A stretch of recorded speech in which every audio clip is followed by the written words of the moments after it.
एजे health TV की तरफ से, जो कि यूट्यूब चैनल है, आपको ये वीडियो पेश की जा रही है। अप्रैल के मौसम में पाकिस्तान में दर्जा हरारत का उतार चढ़ाव नज़ला, जुकाम, खांसी और एलर्जी जैसे अमराज को जन्म देता है। खास तौर पर बच्चों, बुजुर्गों और सांस के मरीजों के लिए वक्त नाजुक होता है। एहतियाती तदाबीर में शामिल हैं ठंडी अशिया से परहेज, पानी का ज्यादा इस्तेमाल, मास्क पहनना और हाथों की सफाई। होम्योपैथी इलाज में मुअस्सिर अद्वियात हैं।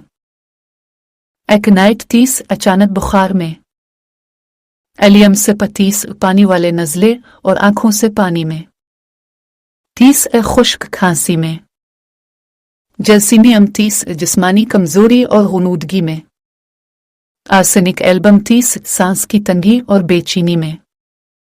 खुराक 3 बार रोजाना, 3 कतरे नीम गर्म पानी में। राब्ता सेहत homeopathic clinic, Nishtar colony, Lahore. YouTube channel एजे हेल्थ टीवी।